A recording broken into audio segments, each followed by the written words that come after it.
So my name is Jason Church. I'm the moderator for this session. And before we get started, we have the official. We'd like to thank the New Orleans Jazz and Heritage Foundation, the Louisiana Department of Office of Cultural Development, Cane River National Heritage Area, City of Natchitoches, Explore Louisiana, and the Louisiana Endowment for the Humanities, and the State of Louisiana, and the Shreveport Regional Arts Council for sponsoring the part of the festival here. And these are the informant sessions. So we interview craftspeople. We just had a doll workshop. We interview musicians. So thanks. I'm here today with Cajun Fire. Why don't you guys introduce yourselves? I'm Kevin Hilbin. I play bass in the band and I sing. And I'm Cameron Fontenot. I'm from Eunice, Louisiana, living in Broussard now, and I play fiddle with the group. All right. So how large is Cajun Fire? More often than not, it's about 4. It's a 4-piece group usually, sometimes 5. It depends. So we have an accordion, a fiddle, drums, and guitar, and sometimes a bass guitar.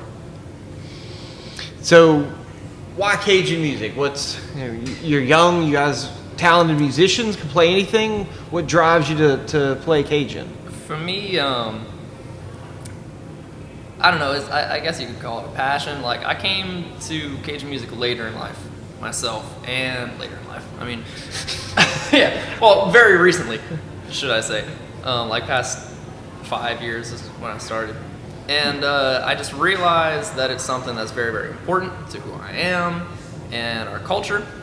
I mean, I grew up in a house built in the 1880s, built by like my Cajun ancestors, and like, but like I was never really in touch with that kind of stuff. I guess I took it for granted, and so whenever in college, like I kind of just took like a Cajun Zydeco music history class, I was like, oh, this is really cool. And it was just not something, surprisingly, living in Scott and Lafayette, it's not something I'd ever been really introduced to or exposed to. And so I just kind of took it and ran with it. So that's why I play Cajun music. But like, yeah. So I was kind of like Kevin. I started in 2015, at the end of 2015, at a festival that was happening in Eunice, Louisiana, called the Experience Louisiana Festival. It didn't last long. The festival only happened probably for about 3 years or so, and we played. No, there were bands playing. It was different bands that were playing. I was just walking around and found a fiddle vendor there, and was just interested in the sound of the violin, and I had multiple hobbies, and was picking it up, everything, and my mom said, all right, if you're gonna do this, pay for yourself, if you want to actually try it. So I bought a $150 fiddle and started playing Cajun music and taking lessons, and just really loved the sound of it, and eventually started playing with bands, and now that's why I was here today. I didn't know that, actually. Yeah. Because a lot of the others, like they were in it like basically from the womb. Like, I mean, our normal accordion player, well, actually both accordion players, like, have been playing it like since they were young. One, like his daddy is a prominent Cajun musician in his own right. I assumed you were also in it from birth. Nope. I didn't realize that. That's good. So we've got the fiddle going on 10 years now. Did you play anything before that? I didn't play any instrument whatsoever until that I found the fiddle. That's actually a pretty inspirational. Like, it's never too late. 10 years, and you're killing it. I have a second cousin that plays, like, not professionally, but just around the house kind of deal. And I have a great uncle on my dad's side who plays, but like kind of like my cousin, he just plays around the house. But I never knew that they played Cajun music, so I didn't know anything about it. Really and truly, that festival in Eunice was something that was what inspired me to play music. Again, the importance of live music. Yeah. Well, no, I was just gonna say, like, I'm kind of different because, like, I do come from a very musical background, but like, it was no Cajun music at all. Like, I mean, I did like band in school, as I'm sure like a lot of people have done, but then I continued in college, but still like along the kind of classical route. I was playing trombone. At the very end of my undergrad studies, just been introduced to like blues, and so I was rolling with that. But like I say, once that like Cajun bug bit, that was it. Might we see a Cajun trombone in the future? Probably not. Almost definitely not. Nah, all my buddies from back in undergrad are like, man, you should like arrange Cajun songs with band. And I'm like, it's a cool idea, and I definitely feel like I should, but I still feel like I'm still learning, and so I don't really have the right to like put it in other genres so much until I learn the core thing well enough. You know, like, I don't know. Yeah. Yeah. So what's it been like traveling around playing this? You probably have more experience like traveling and playing than I do. So I've been outside the state a good bit playing. You know, that's Cajun music is not my full-time job. It's just a side job that I do. I do have a 9 to 5. But it's always been a pleasure whenever I could take off and play those gigs. So, you know, I played a lot in Texas. I ran a lot of routes in Texas playing Cajun music. I'm trying to think of some you know, Orange, Vidor, Port Arthur, Beaumont. You know, a lot of that route where Cajun music was still is kind of popular. You know, it was very popular back then, especially with the Road Air Club that they had that shut down in the early 2000s. But you know, I did that. I played a lot I just taught a workshop in Washington State, fiddle tunes workshop. I've played in West Virginia. I played in New York. Even the furthest I've traveled to play music is in Manchester, England. That was fun. So it's neat because it's neat to see how much I feel like people appreciate the music outside the state or outside the country, because they don't get it a lot. You know, and I think people around here take Cajun music for granted. You know, it's there. You know, some people are just, they hear it and they're like, oh, okay. It's just, sometimes people think it's just background music to them. And it's so much more than that, of course. And, you know, when people outside the state hear it, you know, they love it, like I said, because they don't get it enough and they appreciate the music so much. It's just, you have to know where to find those certain places, either in Louisiana or outside of it, to really know where the good music is at and appreciate it for what it is. Yeah, on that note, like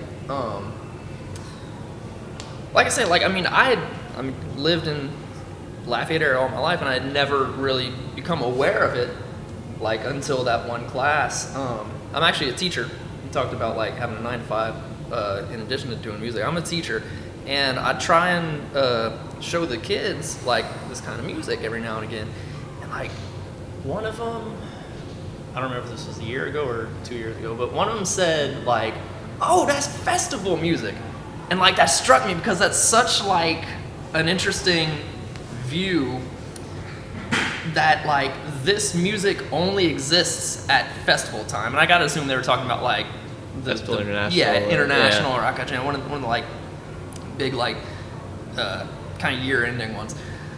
But, like, they just, like, it wasn't something that they were even aware of outside the festival. They're just like, yeah, that's that stuff that we hear, you know, at festivals. Like, yeah. It didn't occur to them that this was a culture, that this existed outside of that people lived their lives doing this. Like, it was just, those are the sounds we hear whenever we go and get a funnel cake. Like, that's it's all the that's all it was to soundtrack them. to funnel cake. Background Right. sound, yeah. Exactly, and that was just wild to me. But yeah, how, like, underappreciated it is, where it's from. Yeah, I just thought that was interesting. Now, I know you guys play a lot of gigs here in the state. What's the age group that you're seeing still coming out? It varies. Okay. I mean, a lot of times it depends on, like, the area that you're playing in. I feel like in, like, the metropolis, so to speak, like in Lafayette, like it's kind of, it skews younger, I think, but like 20s to 40s, 50s, something like that. In the surrounding areas, it's older people who come out, 50s to, I'd say even as far as like 80s, who are going dancing. I'm not sure how many people like our age are really, really into it. Like, it's really, I mean, as far as I've seen, it's really just musicians, like in our like age range, like 20s and like lower 30s that are doing it. What do you think about it? Yeah, it's I agree with Kevin. I think it's around, especially around Lafayette, where we're from. It's more so in people like I said, people. I see a lot of people in there between their 30s and 40s, early 30s, late 20s to maybe like late 30s. A majority of people around that area love it, And of course, it depends on the area too, but I see a lot of the population between 50 and 80 that are going out and dancing to it a lot. I don't see anybody younger. There's probably about, I'd say 20% of the population around Acadiana who are in between the ages of 18 and 29 listen to Cajun music, which is sad.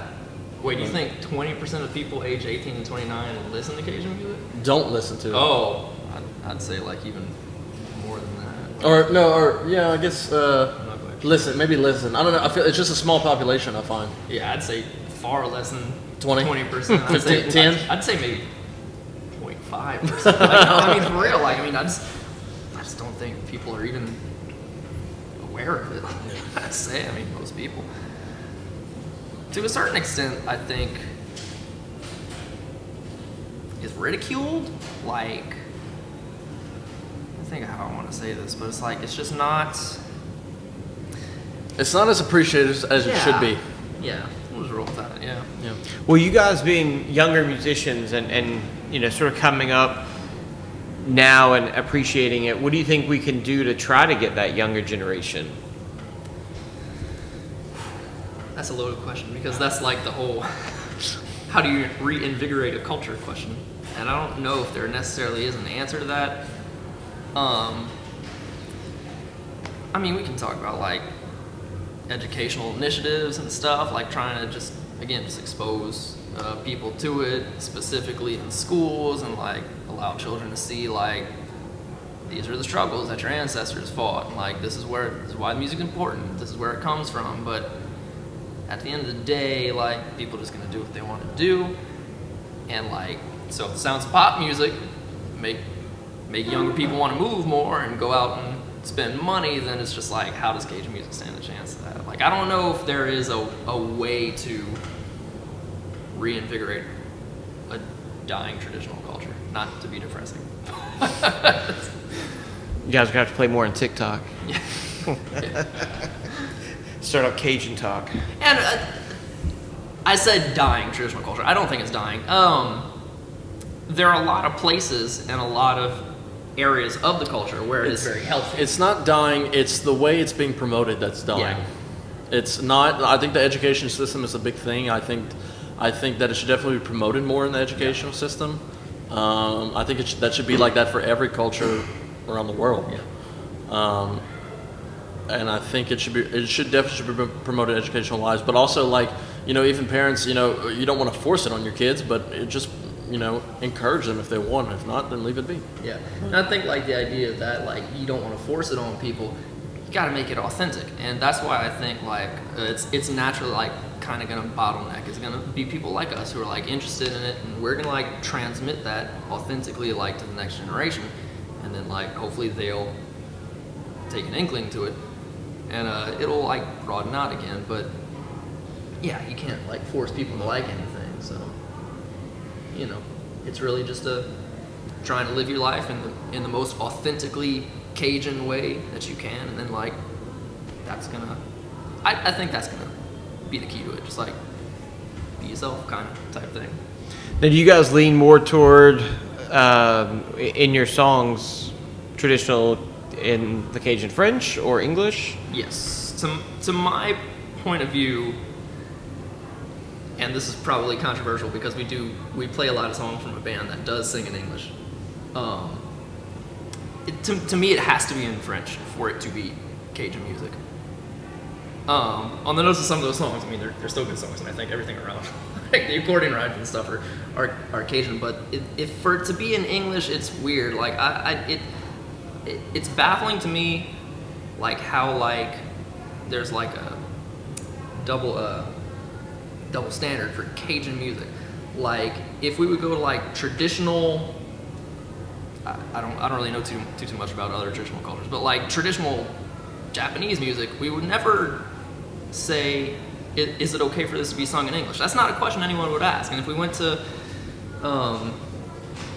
I don't know, China, like we would not expect traditional Chinese music to be sung not in their language, but for some reason, like with Cajun, and I feel like it's because we have been under a century and a half of like a really aggressive Americanization, and so like our language this day is English. For some reason, we think it's okay to say like, is English an acceptable language? And I just think that's such a weird question to ask. It's like, no, our traditional language is French, and like we should be okay with that, I guess. Like, I think people try to rationalize too much, like putting English into it. I don't know if I'm stating that eloquently, but you know. Yeah, I mean, and what I like to do, like with songs that we're singing in French before we start the song, you know, if one of our band members, you know all the words in full, if they can remember it in English, just, you know, we kind of like to talk about it, especially when we're out of state or, you know, out of the country. We explain what it means to them. But it's the equivalence to like trying to, like the great, you know, one of my favorite French singers from Paris was Edith Piaf, and you know, that's like trying to force Edith Piaf to sing every song in English when she sings in French and speaks only French, you know. But it's kind of the same way with that, you know. But now since things are kind of being more modernized and you know, people are not implementing French. You know, their parents are not implementing French as much to their kids anymore, you know, as our grandparents were to them, maybe. It's just not as modernized as it is. But thankfully, with the French immersion schools, it's starting to become more popular again. So, Long term, especially thinking as a teacher, do you think that might, with the French immersion school, especially around Lafayette area, do you think in a few years you might see a cycle up to more interest in a younger generation in Cajun music? I definitely do. Yeah. And I'm definitely hoping that like it'll encourage interest in French, and then beyond that, interest in Cajun French, because that's my only complaint with like the French immersion program, is that they're teaching specifically Parisian French, like metropolitan French, which is not ours. You know, and so to a really to one point of view, like you're just teaching another foreign language, right? But it is a lot closer, and so I do think that is a step in the right direction, and it's a very big step to encourage kids that English is not the only language available to you. So I think it will start showing kids more appreciation towards that part of our culture. Yeah. Any questions? Do you, I've been recording these for years, and I've heard other artists say that sometimes they seem to have, it feels like some of their crowds in Europe are larger than here. Do you sort of see that trend too, where in other countries, maybe this music is a little bit more well received? Yeah, I mean, I haven't traveled abroad myself, but I can definitely see that. I've heard the same stories like from my friends who do travel abroad, and I think that goes back to like an old academic concept called like exoticism, because it's like it's that strange, new, weird thing from the other side of the globe, and so like it's a point of fascination for a lot of people. And like what Cam was saying earlier, for like most people around here, it's just not. It's that thing in the background. It's like, oh, I've seen that before. Nothing new here. Let me go and get my hot dog. You know, like just or whatever that you're going about doing during your day. But yeah, for people like, because there is like something really interesting and fun about Cajun music and Cajun culture. Like the music itself grabs you. It's very rhythmically focused. But then also like there's the hardships of the people, and not many people have like a history like the Acadians who came to Louisiana have, and the Creoles who came to Louisiana, and those peoples and those cultures kind of merged. So I think everything around it, like the music itself and the aura, so to speak, around it, is just so fascinating, and so it's exotic again to that extent. So yeah, I definitely see that like crowds from other countries are dig it more. Yeah. Yep, it's just taken for granted and not appreciated as much, like I said. And that's why, you know, you go to England, you go to wherever, it's more appreciative because they want the real thing from Louisiana. It's simple as that. And of course, don't get me wrong, there are people that appreciate it, of course, but it's just, you know, when you're so hungry and thirsty to hear the real thing, you know, especially when you're outside the state and you don't have it, of course the crowd's going to probably be bigger. You know, you spread the word, it can happen.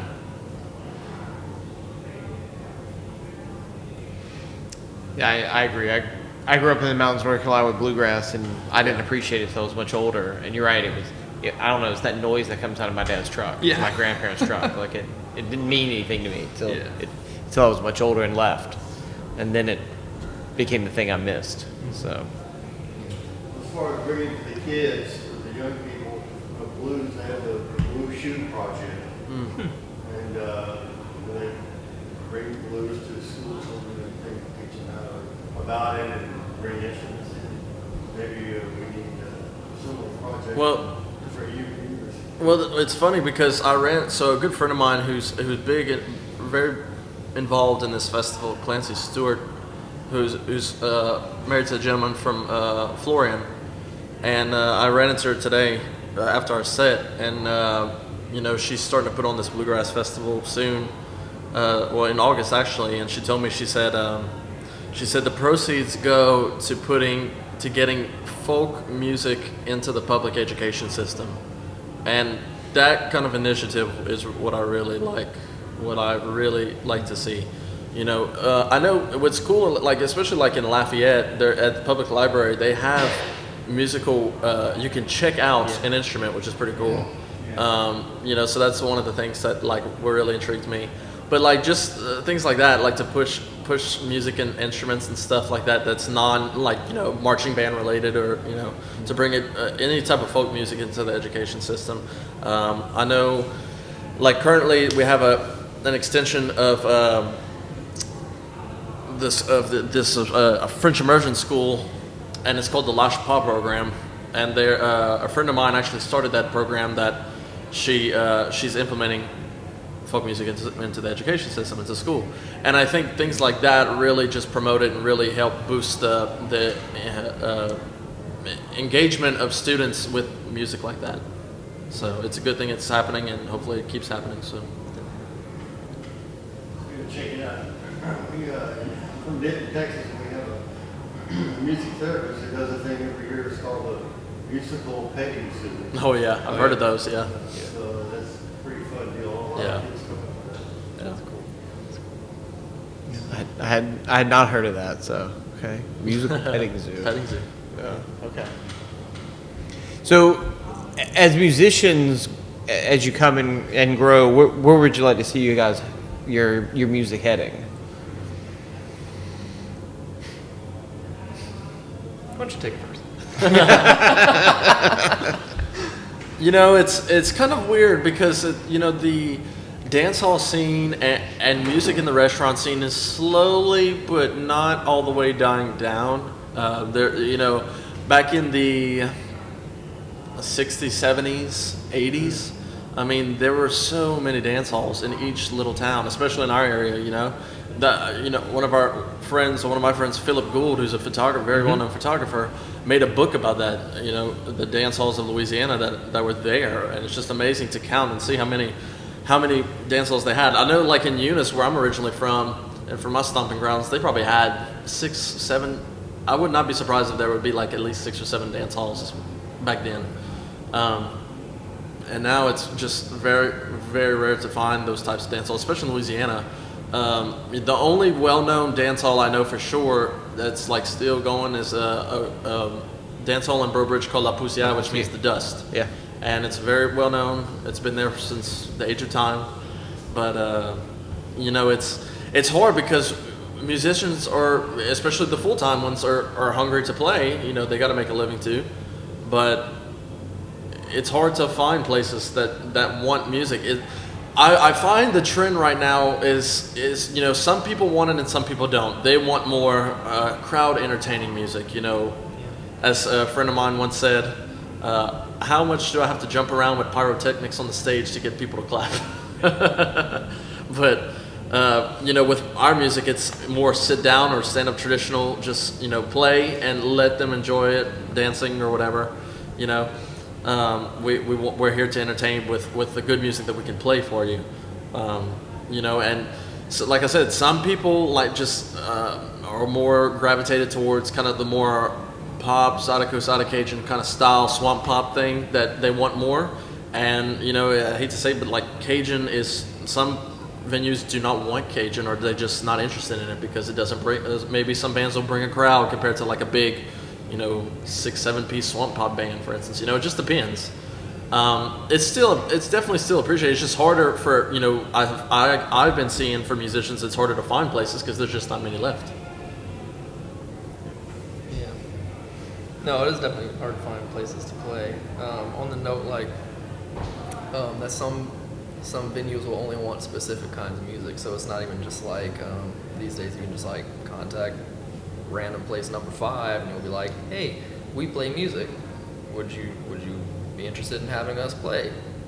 And 99 times out of 100, you won't even get a response back. The one time out of 100 will be like, nah, we're not interested. And it's like, because they want to go with the safe bet, which I totally understand. Like, I mean, the venues want, you know, I mean, they need to make money too.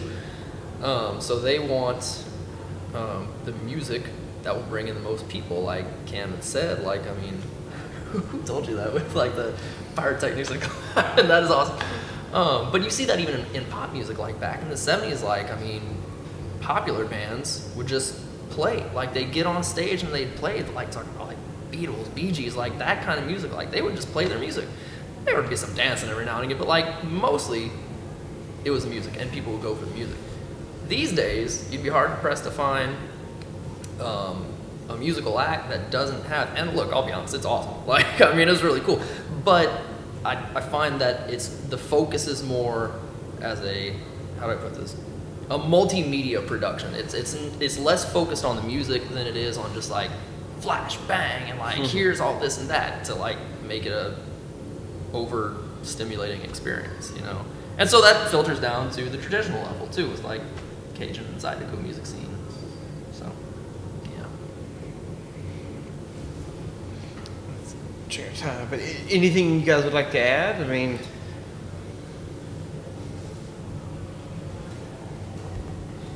We have a jazz festival, arts and jazz festival in Denton, Texas. We bring in about 150,000 people Oh, wow. over a 3-day period. Jeez. And but it's all types of music. There's 7 stages. Oh, wow. That's great. Saturday, Sunday, and occasionally we have some Asian or Latino. Yeah. They encourage only one stage is jazz. All the rest is That's great. Yeah. Never. Never, Blues festivals. never heard that festival before. That's great. yeah. And, Sounds like we're the only ones that hadn't 150,000. I think we're the only ones that hadn't heard of it. the University of North Texas is there. It's like the second ranked music school. Oh wow. Oh, wow. Yeah. And so there's a big music town. Yeah. That's awesome. Just north of Dallas. Yeah. Okay. Yeah. That's great. Yeah, I agree with the definite decline in dance halls. Yeah, La Poussière is like one of the only ones still open. I just was at Teddy's, which is a juke joint, and he was explaining sort of the economics of it. And I didn't really understand why they were all going away until he was talking me through it. And I think that's one thing a lot of people, maybe I don't understand the economics behind it. I know a lot of people maybe just are paying, they are making their money off of bar sales, you know. You know, it's maybe be by the door and all the profits may go to the band. They're just making money off of drinks they sell at the bar and how much they can bring into the crowd. Restaurants are a little different. We play at a venue that's some restaurants have set fees that you get paid, and then some just you get 100% of the door, and the restaurant just makes the sales from food and drinks. So it depends. I don't know the whole behind the scenes of dance halls and why some of them depleted, but.